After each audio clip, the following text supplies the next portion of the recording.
Familia, buenos días. La conversión pastoral y misionera de la Iglesia.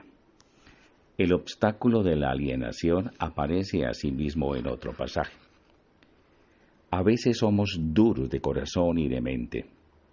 Nos olvidamos, nos entretenemos, nos extasiamos con las inmensas posibilidades de consumo y de distracción que ofrece esta sociedad.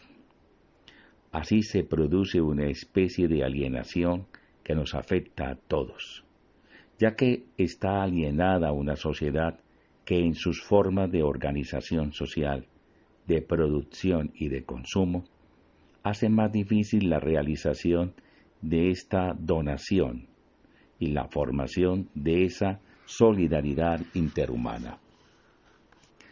La alienación a la que se refiere Francisco aquí es precisamente lo contrario de la donación de sí, de la salida hacia el otro, de la construcción de la solidaridad entre los seres humanos.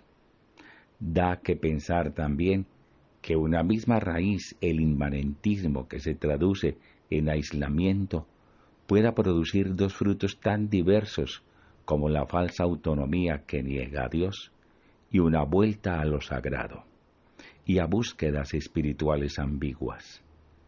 Mayor razón para afinar la capacidad de discernimiento de los cristianos y de la Iglesia en su conjunto. Un segundo obstáculo cultural es el proceso de secularización, en cuanto tiende a reducir la fe y la Iglesia al ámbito de lo privado y de lo íntimo. Además, al negar toda trascendencia, ha producido una creciente deformación ética, un debilitamiento del sentido del pecado personal y social, y un progresivo aumento del relativismo que ocasionan una desorientación generalizada, especialmente en la etapa de la adolescencia y la juventud, tan vulnerable a los cambios.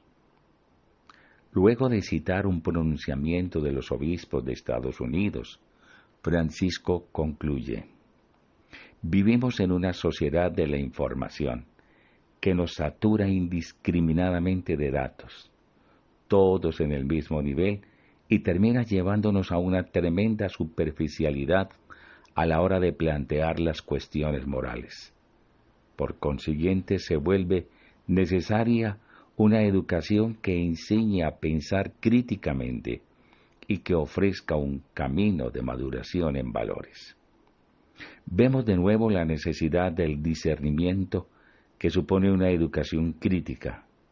Me pregunto si las instancias educativas de la Iglesia, la parroquia, el colegio católico, la familia y otras, están suficientemente preocupadas de este tipo de educación, si no hay más bien un temor a la crítica, porque fácilmente se vuelve contra las propias instituciones de Iglesia, o en el caso de la familia, contra los padres.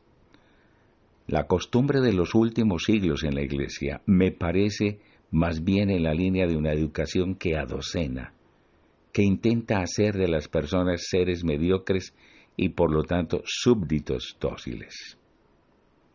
En el caso de los agentes pastorales, se suele dar un cierto agobio por el cúmulo de actividades que deben realizar. No solo los sacerdotes y religiosas, sino también los agentes pastorales laicos que deben equilibrar su vida de trabajo, su vida de familia y su tarea pastoral.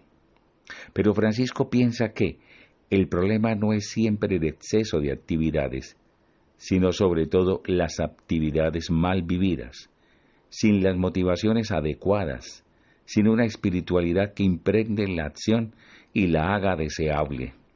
De ahí que las tareas cansen más de lo razonable y a veces se enfermen. No se trata de un cansancio feliz, sino tenso, pesado, insatisfecho y, en definitiva, no aceptado. Esta asedia pastoral puede tener diversos orígenes y algunos caen en ella por sostener proyectos irrealizables y no vivir con ganas lo que buenamente podrían hacer. Otros por no aceptar la costosa evolución de los procesos y querer que todo caiga del cielo. Otros por apegarse a algunos proyectos o a sueños de éxitos imaginados por su vanidad. Otros por perder el contacto real con el pueblo en una despersonalización de la pastoral que lleva a prestar más atención a la organización que a las personas.